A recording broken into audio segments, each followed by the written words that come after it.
Hi, this is Yvonne McNary, and my guest is Yeoman Karen King. Welcome, Karen. Hi, welcome. Thank you.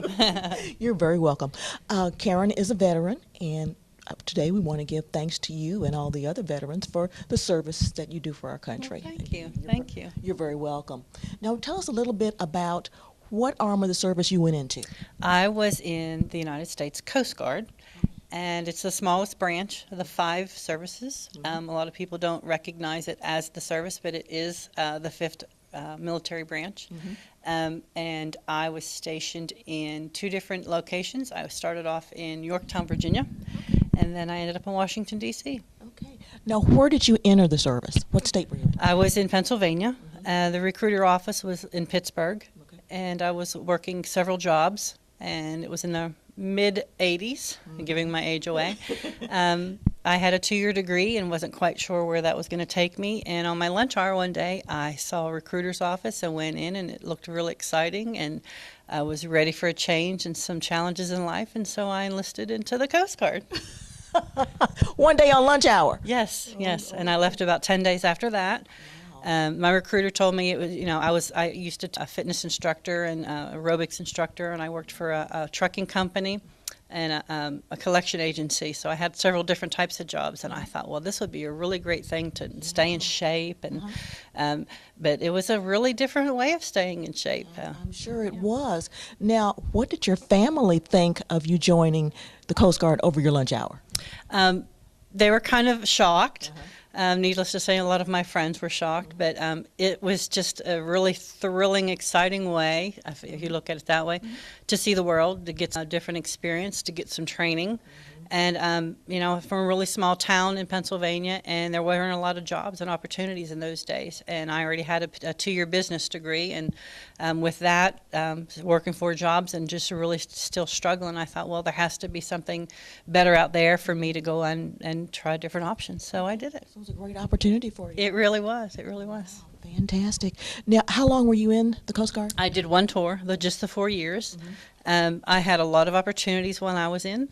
Of course, you go through your boot camp, and then after boot camp, I remained at Cape May, New Jersey, and I went to a training program. And after that, then I was stationed in Yorktown, Virginia, and it was a reserve training center, but it did pretty much half of the training that was out in the Coast Guard, from boatswain's mate to quartermasters to damage control.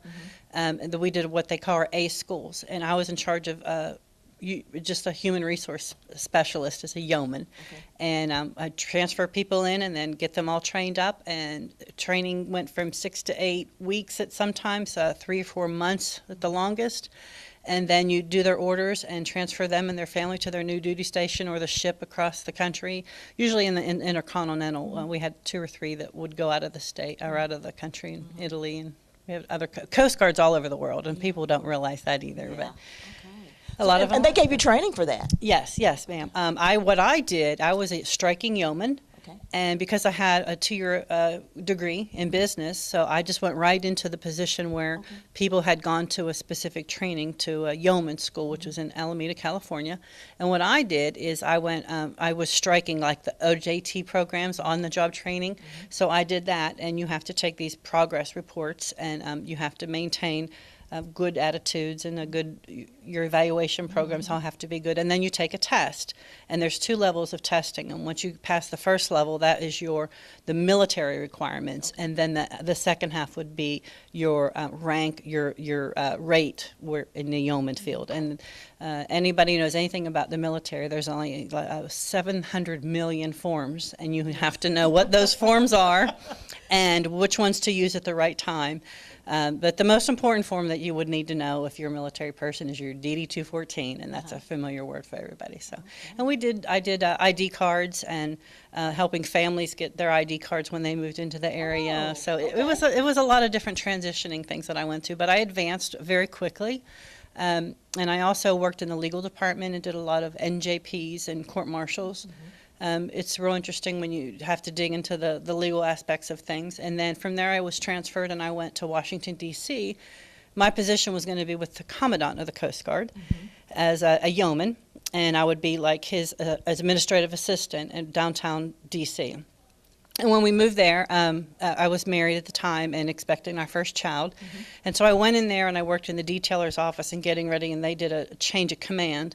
And that's when I decided I was either going to be a mom and help my husband further his career in the military, or was I going to stay in. So at that point, I was in Washington, D.C. when I decided to get out.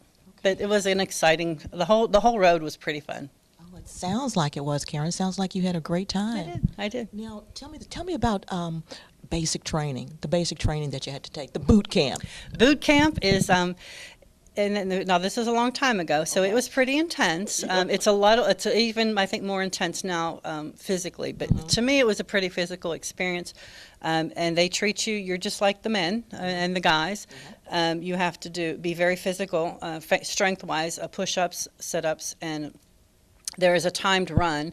I believe it's 1.5 miles in under 12 minutes or something like that. And when you're not a runner, that's a long time. It is. So but every morning you get up and you do PT time. So the whole 200 of us in our platoon, we would get up every morning and run. That's what you did for everywhere. How long is boot camp? It's 8 weeks. 8 weeks. Okay. 8 weeks. And our day in the Coast Guard boot camp would be probably about 4 o'clock in the morning. The alarm would go off, but we don't have alarms. We had rusty old garbage cans that would get thrown down the bulkhead, which is the floor, down the middle of a squad bay, and that's how you got off. And they would put these blaring lights on you, and you had 2 minutes to be. So we of course slept in our PT gear. Course.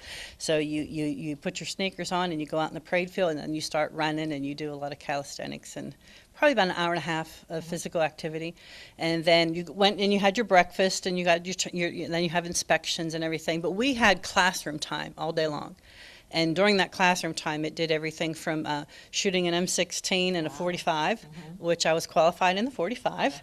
The M16 was a little bit more intimidating, but once you learn how to wrap it around your arms and get down in there, you know how to.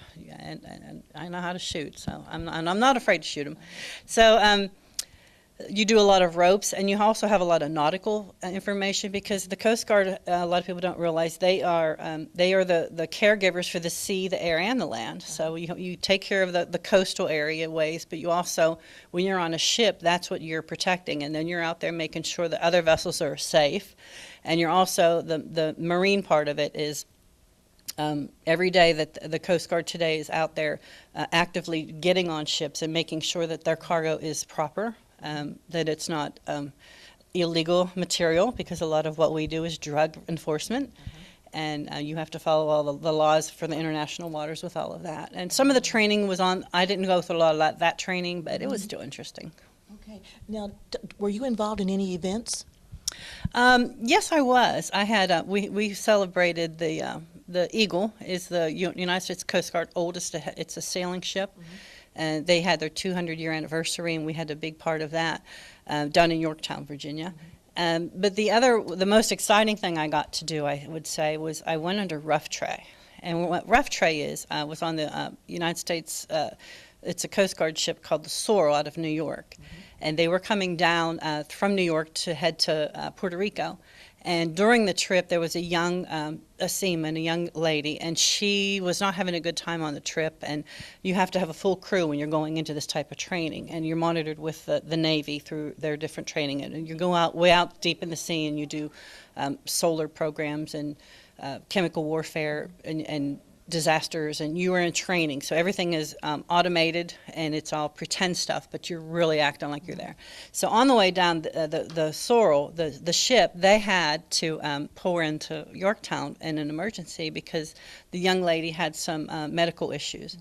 And she needed to be off the ship. So they couldn't continue to be underway unless they had a full-time crew. And so I get a call about 2 o'clock in the morning, and they said, would you like to do this? And I'm like, sure, that would be awesome. So I had to pack my sea bag. So I went from being in an office, and then in 20 minutes I was on a ship. So I went out on the ship, and we got out. And Now, how large a ship was this? it was about... you're asking me some hard questions. It's been a long time. It was about 120 foot. I'm not sure. Okay. It's a big ship. Big ship. Yeah, and it was called a buoy tender. And so anybody knows out in the sea, you have a big crane, and they pull up the buoys, and then you take all the snarls and everything off of them and repair them and put them back. But we weren't going out to do that. We were going under for training on that part. Okay. So what we did was when we were underway, about the fourth or fifth day, we threw a dummy, his name's Oscar, overboard, and then the ship goes into a distress, and then the alarms go off, and everybody mans their station. Of course. So everyone was manning their station, and I was on a short crew, which is the little boats that they push off of the side of the bigger ships. Down in the water you go, out to see Oscar. So we got that was a perfect. He didn't drown, Oscar. He never drowns. But those are the way that you do help victims if there is a drowning, and you're saving people. And that's your training. That's right. So that's part of the training. So as we were going out, everything went fine. We got Oscar, got back in, and when we were pulling the small boat, which is about a 15-foot little vessel that you put out onto the sea, and we were putting it back, and the crew that we were lifting it up with, they have a big davit, and these davits on the ship hold the smaller boats. So it was coming up on the crane, and we went to shift it back on the davit, and one of the sea crew, they weren't paying attention, and his arms got smashed underneath that boat between the rocker holder and so now we have a real emergency. Yeah. And so he was standing there, I was beside him, and I knew everybody was in trouble. So, and I said, this is serious stuff. So I went over, and you have to dial into it's a situation, so you have to say the right words to get everybody there. So anyway, we had to have a helicopter life flight in. He did not lose his arms, but he did crush them. He crushed all the bones and the nerves in his arms. So we had to administer our first aid training to one of our crewmen, one of our own. He never loved. Not to Oscar. No, it wasn't Oscar. No. And he felt horrible that he did it, but he wasn't paying attention. And when you are underway, and every detail, every person's job is so important. And that's what builds that camaraderie in the military, is you've got your brother's back, and I was their sister, and we are all one big family, and everybody really did support each other. Wow. So he was fine. He ended up having a little bit of issues with his fingers, but he ended up almost in a full recovery of it. So. Wow, sounds like you had quite an adventure. Your expectations when going in, were they met? Yes, they were, but I have a different personality than a lot of people. I wanted to do more. I wanted to volunteer. I wanted to see what opportunities were out there for me. If I would have had to have done it again, based on my ASVAB testing, I was really good in HR and the administrative part. I probably would have went more into the law enforcement and then maybe the marine science area. Okay. But you don't know that when you're young enough to go in. You only go what you know, and that was business and administration and HR and stuff. But I'm glad I did, because it led the pathways for other careers for me in the future. Okay, all right then. Well, listen, thank you so much for being with us today. Thank you for all that you've done for us as a veteran, serving in the military. Just a short time, but that is an awful good honor to say that I'm a veteran, especially a female veteran. Any young ladies out there, it's an awesome career to take as a challenge and then go meet the goals. It's a really good thing to happen. Thank you so much for serving. Well, thank you. All right. This has been Yvonne McNary.